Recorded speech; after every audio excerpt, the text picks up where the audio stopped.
A podcast about former Detroit Mayor Kwame Kilpatrick is giving new life to theories about an unsolved murder. 7 investigator Heather Catallo joins us now with a look at how the Crimetown podcast is putting a spotlight on the Tamara Greene case again. Heather. Well, the producers of the Crimetown podcast have been in Detroit on and off for months, telling the fascinating story of former Mayor Kwame Kilpatrick. They've even been interviewing Kilpatrick by phone from federal prison. In the latest episode that was just released, Crimetown zeroes in on the Tamara Greene case.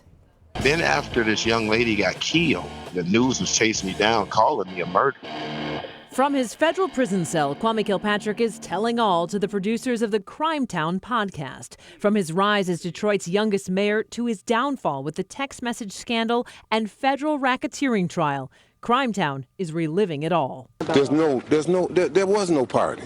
Absolutely was no party. In their most recent podcast, Crimetown's producers tackled the Tamara Greene murder case. A lawsuit against the city of Detroit alleged that Greene was killed because she had danced for Kilpatrick at a Manoogian Mansion party. Here's retired Detroit EMS Lieutenant Michael Kearns. Above her eye was swollen.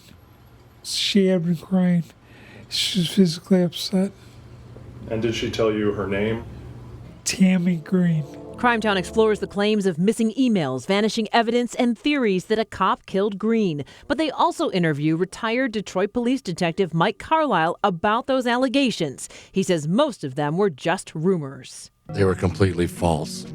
If the mayor was involved, I'd gladly have put a pair of handcuffs on that man for what he did to the city of Detroit, but he wasn't. Later this month, Crimetown will dive into the 6-month federal trial that ultimately put Kilpatrick in prison for 28 years. Here's a preview of what Kilpatrick had to say about his guilty verdict. After the guilty verdict, I'm watching the news, and it was people dancing and happy, and we finally got him. There was people dead in the streets, and I've never seen that kind of viciousness from my city. From the people that I call my neighbors and my community people, my countrymen, and it was terribly depressing to me. I went into a depression that I didn't know that I could have.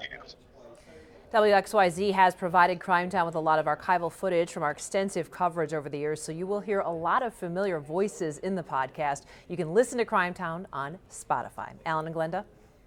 All right, Heather, but the Crimetown producers interviewed you as well, and what was that like? Well, it's been fascinating. They're very thorough. It was an interview that stretched over about 4 hours. They've been talking to dozens of people involved in the Kilpatrick era, reporters who covered him, family members, friends, even former police chiefs. It's an interesting look back at a very controversial time in our history, as we all remember. Memorable. One we'll never forget. Heather, thank you so much. You're welcome.